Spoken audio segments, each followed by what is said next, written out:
Bueno, bendecimos y exaltamos a nuestro Dios por sus grandes misericordias y concedernos este espacio para hablar sobre este tema tan importante. Uno que nos cobija mucho y otro del cual lamentamos mucho la ausencia, ¿verdad? El orgullo es nuestro pan de cada día. Y la humildad nos falta mucho. Y entonces bendigo a Dios por esta oportunidad que me da de acompañarles en esta sesión en la cual deseo compartir con ustedes la universalidad del pecado y quiero basarme en un pasaje que está en Marcos, el capítulo 7, Marcos 7, desde el verso 21 hasta el verso 23. Marcos capítulo 7, versos 21 al 23. Jesucristo dice: porque de dentro del corazón de los hombres salen los malos pensamientos, los adulterios, las fornicaciones, los homicidios, los hurtos, las avaricias, las maldades, el engaño, la lujuria, la envidia, la blasfemia, la soberbia, o sea, el orgullo, la insensatez. Y concluye nuestro Redentor diciendo: todas estas maldades de dentro salen y contaminan al hombre. Bueno, ¿cuál es el contexto de este pasaje? ¿Por qué el Señor concluye diciendo: todas estas maldades de dentro salen y contaminan al hombre? Si se dan cuenta, allí unos versículos antes, el contexto es que los fariseos, que eran hombres muy orgullosos, y ya entiendo por qué alguien una vez dijo que todos nosotros llevamos un fariseo dentro, ¿verdad? Bueno, por el orgullo. Y entonces estos hombres, los cuales se enorgullecían de una religión basada en rituales externos y limpiezas ceremoniales, por cierto, algunas inventadas por las tradiciones, estos hombres se deleitaban en guardar más que todo las tradiciones ancestrales que en amar y obedecer la ley santa de nuestro Dios. Ellos se volvieron expertos en descubrir las fallas del resto, pero más que todo esas faltas ocasionadas por aquellos que no se sometían a sus leyes externas, a un sistema religioso que ellos mismos construyeron. Así que la religión para este grupo de personas se limitaba solo al cumplimiento de una serie de responsabilidades externas, y el corazón realmente no era algo tan importante. Lo importante era que usted se vistiera con ese ropaje de religiosidad, aunque en el corazón no se hubiese efectuado ninguna transformación. No sé si recuerdan una conversación que Cristo tuvo en Juan 3 con otro hombre que provenía de ese grupo de personas, ¿verdad? Y Cristo lleva la conversación hacia la necesidad del nuevo nacimiento, algo relacionado con el corazón. Así que estas personas orgullosas de una religiosidad externa acechaban a Cristo y buscaban toda oportunidad para acusarlo. Y entonces aquí ellos se dan cuenta que los discípulos están comiendo sin someterse al ritual externo de unos lavatorios ceremoniales y de limpieza. Y entonces cuando ellos se dan cuenta que los discípulos no están haciendo el rito, los acusan de comer con manos inmundas. Y bueno, cuando uno se alimenta y coge el alimento y las manos están sucias, muy posiblemente te vas a enfermar, ¿no? Porque estás comiendo con manos sucias. Pero en este caso no se referían tanto a esa limpieza natural y normal que debe tener uno cuando va a alimentarse, sino más bien a el ritual externo. Tienen manos ceremonialmente inmundas, y entonces cuando ellos están comiendo así, ensucian su corazón, ensucian su alma, y Cristo, lleno de misericordia, confronta a los fariseos y les dice: oiga, ustedes están invirtiendo las cosas. Ustedes están preocupados por la limpieza ceremonial externa con el fin de no contaminarse internamente, pero les quiero recordar que a la luz del Antiguo Testamento y conforme a mi evangelio, las cosas externas, materiales, no van a contaminar tu corazón, sino que es todo lo contrario. En el corazón es donde está la contaminación y la fuente del mal, y entonces lo que sale de tu corazón es lo que termina contaminándolo. Así que Cristo los lleva a que cambien el enfoque espiritual de las cosas. No te centres tanto en lo externo, aunque lo externo es importante, ¿verdad? Pero no es lo más importante. Enfócate en el corazón. Así que hablando acerca de este pecado de la soberbia, el orgullo, si hay personas que son más propensas a crecer en el orgullo, son las personas religiosas. La religión se presta mucho para el orgullo. ¿Por qué razón? Porque es muy fácil someterse a ciertas reglas y usar cierta vestimenta y cierto lenguaje y adoptar ciertas costumbres y qué sé yo, ayunar los miércoles y los viernes, hacer vigilia, no sé, en fin, y hacer toda una serie de rituales externos, y dentro del corazón sentir como un fresquito.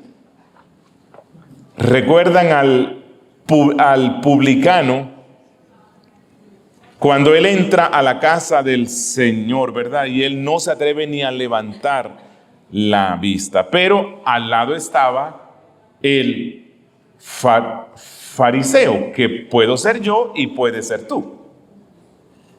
Y dice: gracias Dios que no soy como este, porque yo hago esto, hablo así y no hago esto. Y entonces Cristo corrige esta aplicación que hacían ellos sobre la religiosidad y les lleva a ver que la necesidad más grande que tenían ellos era la de la limpieza del corazón y no la de las manos.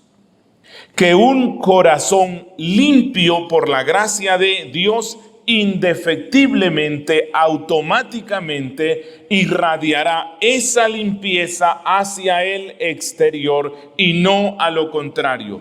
Un corazón sucio jamás se limpiará con esfuerzos externos de purificación. Y entonces Cristo da una lista de aquellas cosas o aquellas fuentes que están en el alma que contaminan a la persona. Y entonces Él nos da una lista, creo yo, no exhaustiva de estas fuentes de suciedades. Cristo menciona los malos pensamientos, los adulterios, las fornicaciones, los homicidios, los hurtos, las avaricias, las maldades, el engaño, la lujuria, la envidia, la blasfemia. Y para el estudio nuestro, Cristo menciona la soberbia o el orgullo y la insensatez. Aquí está la fuente de todas las maldades. Aquí está aquella fuente que ocasionó que Dios enviara fuego sobre 2 ciudades. Estos pecados tienen la capacidad de hacer que descienda fuego del cielo. Y Cristo dice que están arraigadas en nuestro corazón. Pero es interesante ver que Cristo menciona aquí el orgullo, la soberbia. Por lo tanto, quiero que atendamos diligentemente la breve exposición y explicación que voy a dar sobre este pecado que menciona aquí Cristo. Así que lo primero que quiero que observemos es que la soberbia o el orgullo es una de las raíces malvadas que están presentes en el corazón humano. O sea que toda persona que nace en esta tierra, todo ser humano, exceptuando a Jesucristo, nace con estas raíces malvadas. Usted y yo nacimos con esta raíz malvada que se llama el orgullo. O sea que el orgullo está en todo ser humano que tiene lo que la Biblia llama el corazón, en un sentido espiritual. O sea que todos los hombres nacemos con este pecado. Traemos en nuestro ser esta malvada y perniciosa semilla que se llama orgullo. Es algo intrínseco. Es algo que forma parte de la naturaleza humana caída per se. No necesitamos que nos lo enseñe absolutamente nadie. El orgullo forma parte del ser humano en su condición caída. Recuerden, Dios no nos creó de esa forma. Ese fue el resultado de la caída. Y usted puede verlo en el caso de los niños. ¿Quién le enseña a ser egoísta? ¿Acaso usted como padre y madre no le dice que debe compartir las cosas? Pero ¿qué suelen hacer esos tiernos niños a los cuales algunos llaman inocentes? ¿Qué hacen ellos cuando el otro niño le quita el carrito que él quiere? Se arma allí una guerra campal. ¿Y por qué? Porque es que el niño no puede soportar que otro niño tenga eso que él quiere. Y entonces reacciona violentamente. Obviamente que no mata a una persona, porque no tiene la fuerza. Qué triste, ¿verdad? Bueno, así son nuestros tiernos, pero no inocentes niños. Esta maldad forma parte de lo que somos. Y esto es lo que está diciendo aquí nuestro Redentor. Y en segunda instancia quiero decirte esto. Cuando Cristo confronta a los fariseos con el tema de la suciedad o impureza espiritual y le dice, porque estas cosas son las que brotan del corazón y estas son las que ensucian al hombre. Entonces Cristo está mostrando que estas cosas que son sucias son contrarias al Dios que es santo y que es limpio. Y entonces Dios odia y aborrece la suciedad. Dios odia y aborrece el orgullo. Esto suena a un lenguaje fuerte, ¿verdad? Porque el término odio, bueno, uno trata de no usarlo mucho y a los niños les decimos que nunca usen esa palabra porque odio es un término negativo, pero acompáñenme, por favor, a Proverbios, capítulo 6, verso 16. Miren lo que dice aquí el Espíritu Santo. Proverbios 6, 16. 6 cosas aborrece Jehová. Él las odia. Y aún 7, oigan la expresión, abomina su alma. Eso es un lenguaje fuerte, ¿verdad? ¿Y cuál es esa cosa que aborrece y abomina a Dios? ¿Cuál es la primera que menciona él? Los ojos altivos. Y en Proverbios, allí mismo, el 16, verso 5 dice, abominación es a Jehová todo altivo de corazón, ciertamente no quedará sin castigo. Por eso Cristo, cuando confronta a los orgullosos fariseos, les dice, no se preocupen tanto por la limpieza ceremonial externa que no sirve para nada. Preocúpense de sus corazones, porque en sus corazones está la raíz de aquellas cosas malas que provocan el odio, el aborrecimiento, la ira de Dios. No sé si han escuchado la declaración que se hace en el mundo evangélico de que Dios odia al pecado y ama al pecador. Pero miren estos dos textos que hemos visto.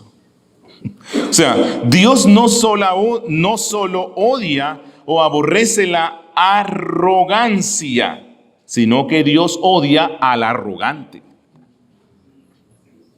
Dios odia y aborrece al que cae en ese orgullo. Terrible, ¿verdad? ¿Yo para qué me inscribí en esta conferencia? ¿Entonces Dios odia eso? Pero puede que usted, así como muchas veces hago, yo piense, no, eso es para los orgullosos. Para mí no es. ¿Arrogante yo? Jamás.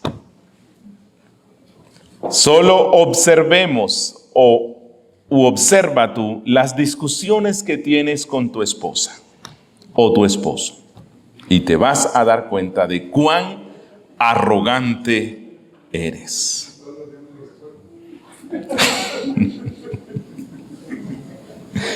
Miren, si nosotros intentáramos excavar profundamente en nuestro corazón y encontrar cuál es la raíz principal de todos los pecados, allí vamos a encontrar siempre en el fondo los huesos podridos del orgullo o la arrogancia.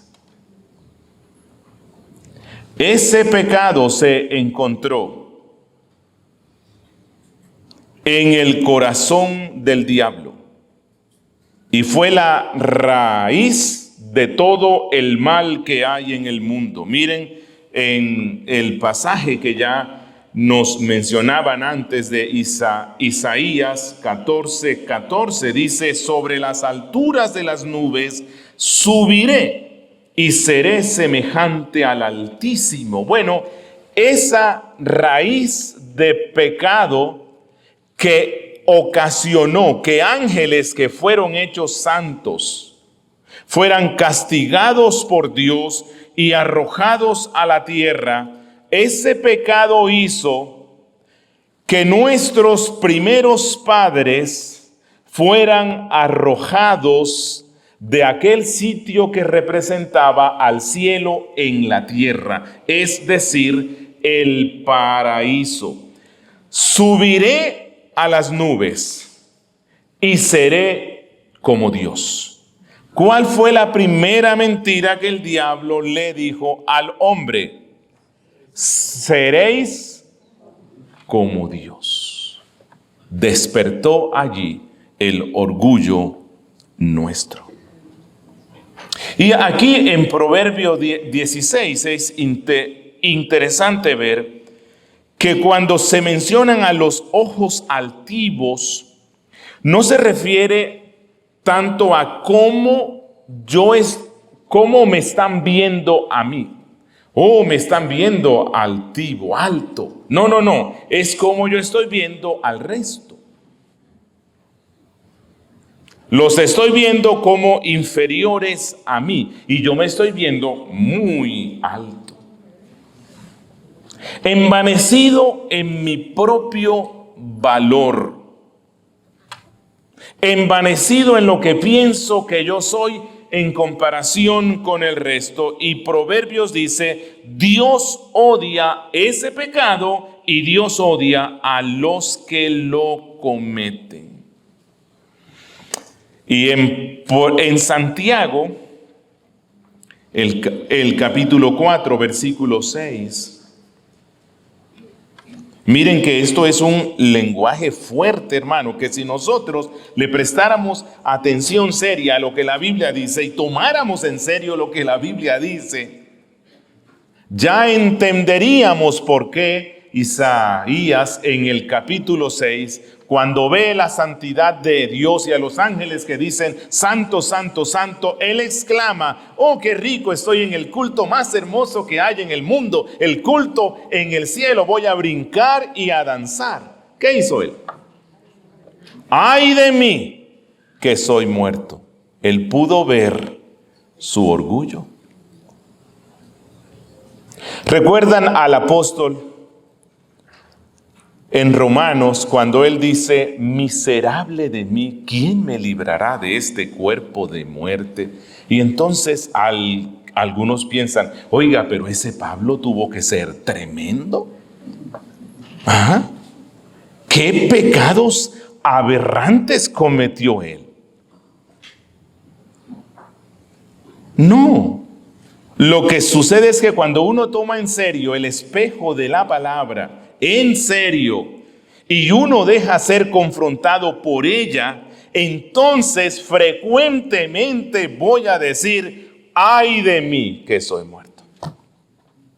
Frecuentemente voy a decir, miserable de mí, ¿quién me librará de este cuerpo de muerte? ¿Por qué? Porque luego que usted por la gracia de Dios erradicó, mató las lujurias, las fornicaciones, adulterios, mentiras, codicias, usted se va a dar cuenta que todavía le queda un pecado contra el cual tendrá que batallar hasta el último suspiro en esta tierra, y se llama el orgullo. Santiago 4:6 dice, pero Él da mayor gracia. Por esto dice, Dios resiste a los soberbios y da gracia a los humildes. Bueno, ya entendemos al profeta, ¿no? Cuando él dijo que si no hubieses extendido hacia nosotros tu misericordia, hace tiempo que hubiésemos sido consumidos. Porque es que no crea que porque usted asiste a los servicios puntualmente y ofrenda puntual y hace todos los ritos externos de la fe, ya usted está libre de toda raíz de pecado en su vida. Hay uno que nos acompañará y que Él siempre, o más bien siempre la conciencia de que este pecado todavía me afecta, me mantendrá humilde. Pareciera ser una contradicción, ¿no? Soy consciente de lo orgulloso que soy, pero eso me mantendrá humilde y dependiente de la gracia de Dios. Dios resiste a los soberbios. Es lo que está haciendo Cristo con los fariseos. Está mostrando cómo Dios los resiste, pero es en un acto de misericordia para que ellos se arrepientan. Dios está en oposición al orgulloso. Cuando dice los resiste, es que Dios les declara la guerra. Dios les declara la guerra y los frustra. El orgullo provoca la indignación de Dios. Esto es un asunto serio. Y Él está en nuestro corazón. Bueno, tengo una buena noticia, ¿verdad? Y es que si usted y yo hemos nacido de nuevo, el Espíritu Santo en la conversión le quitó el poder reinante al pecado. Pero todavía queda en nuestras vidas un pecado residual. Que cuando yo miro mi propia vida, y no es porque me lo quiero dar de humilde, ¿verdad? Porque pues, ¿para qué vamos a engañarnos? Ni usted es humilde, ni yo lo soy. Nos hace falta mucho todavía. Pero, cuando ese pecado residual en nuestras vidas, cuando lo miro, hay veces que yo digo, bueno Dios, yo creo lo que tu palabra dice, pero pareciera que el pecado residual en mí no fuera ni tan residual. ¿Sí le ha pasado eso? El orgullo es esa tierra fructíferamente abonada, donde germina y crece toda suerte de pecado. Por eso es que Dios lo odia tanto.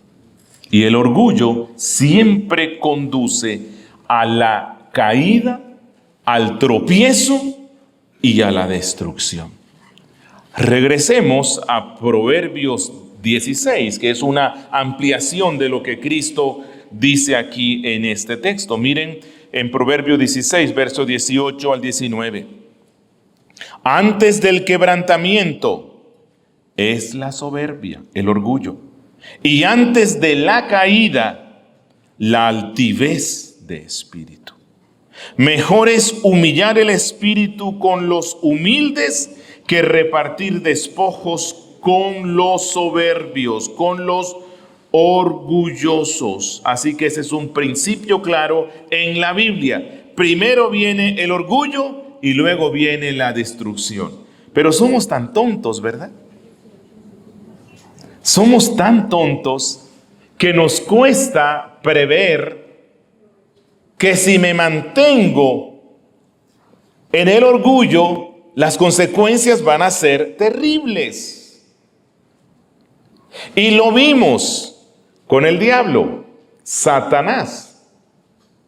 Eso fue lo que pasó con él. Le costó ser arrojado de la presencia de Dios. Eso le pasó a nuestros primeros padres. Fueron expulsados de ese sitio donde mantenían la comunión perfecta con Dios. Y eso le pasa a todos los hombres. Pero somos muy torpes, tosudos de corazón. Pero Dios quiera que con estas exposiciones ustedes y yo aprendamos la lección. La universalidad del pecado del orgullo se deja ver, como ya expliqué, que prácticamente está mezclado o está como base o raíz de todos el resto de pecados. Y les voy a mencionar unos cuantos. Y usted me va a decir si tengo o no la razón. Pensemos en la envidia. ¿Qué es la envidia? Bueno, es esa conciencia resentida por la ventaja que otro tiene, que disfruta otro, pero que yo no la tengo. Y entonces eso me frustra, porque yo pienso que esa ventaja que el otro tiene, me la merezco yo. ¿Y por qué pienso eso? ¿Por el orgullo? Así que la envidia es una manifestación del orgullo. Me gusta, pienso que el éxito es lo que me corresponde. El ascenso es lo que yo me merezco. Y si otro tiene eso, entonces pierdo el gozo. Y cuando veo a esa persona que le está yendo bien, me amargo. Sufro. Porque no quiero que otros parezcan mejores que yo. ¿Y eso qué es? Orgullo. Así que la envidia está enraizada en el orgullo. Pensemos un poco en la amargura.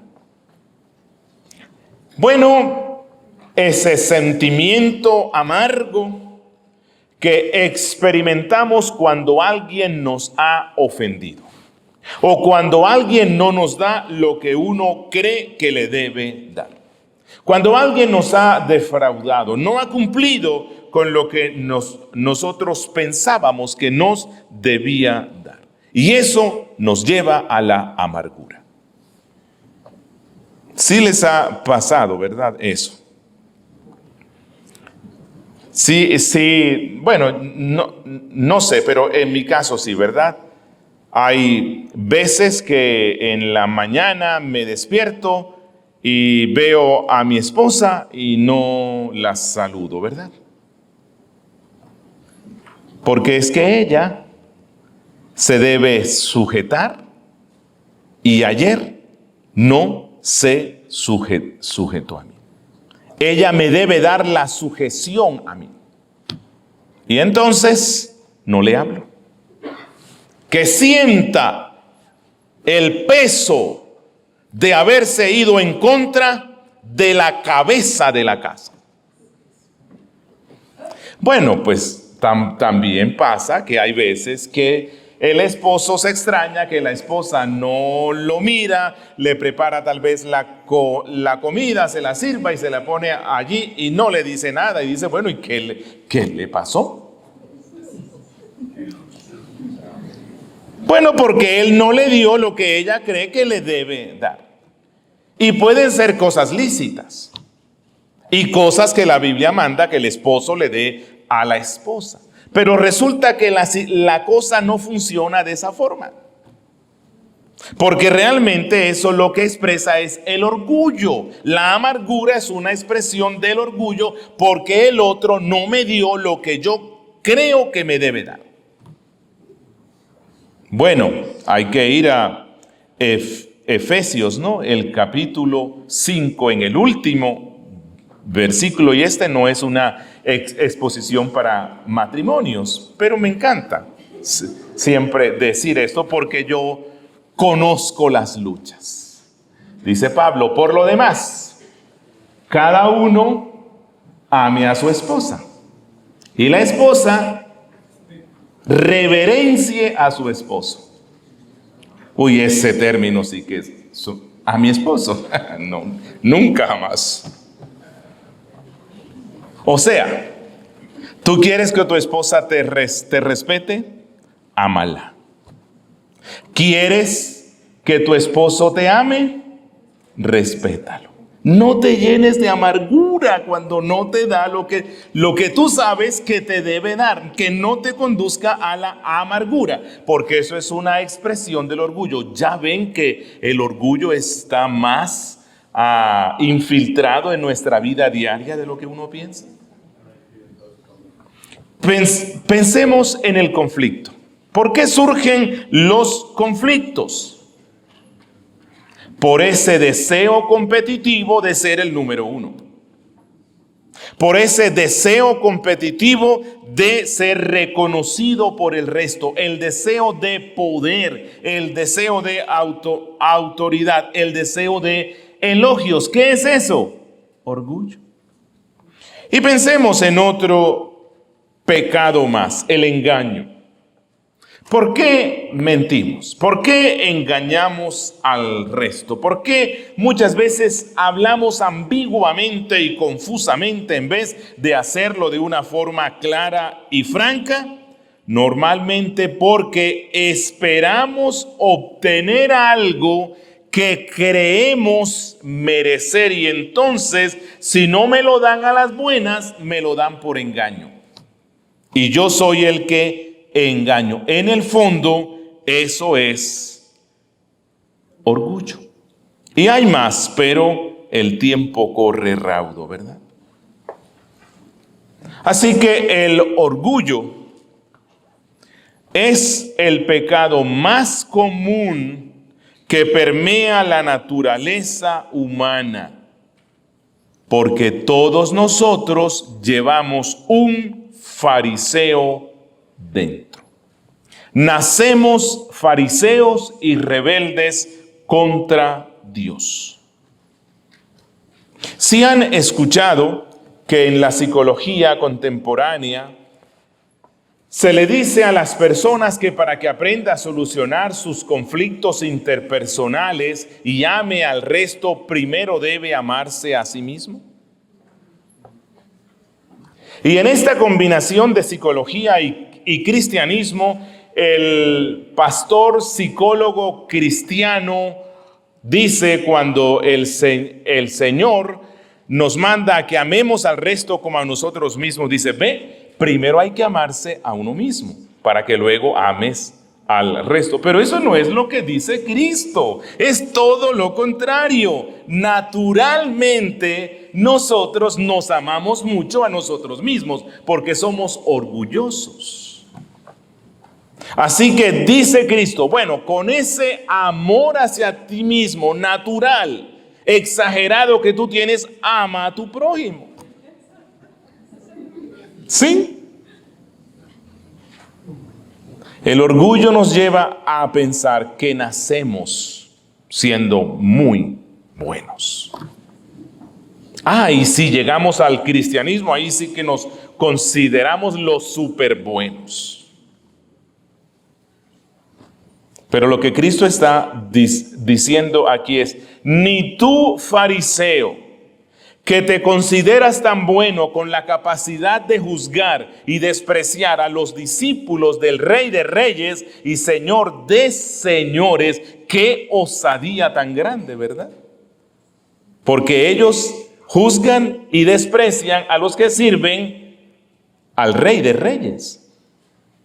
Bueno, ni tú que te atreves a hacer esto, tú no tienes una bondad innata. Lo que tú tienes es un amor propio innato. Miren que en Proverbios 21, 24 dice,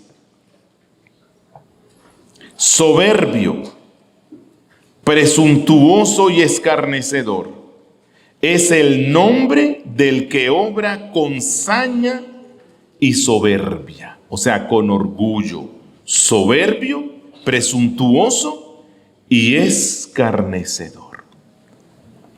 Pero hay algo más que te quiero decir. En el contexto de nuestro pasaje, los que están expresando el orgullo son personas religiosas que hacían alarde de humildad y espiritualidad frente a los otros. Pero ¿cómo es posible que tú no cumplas con estos ritos que Dios manda? Bueno, ellos pensaban que era Dios quien mandaba eso. Luego Cristo les dice, ustedes invalidan la ley por obedecer los ritos.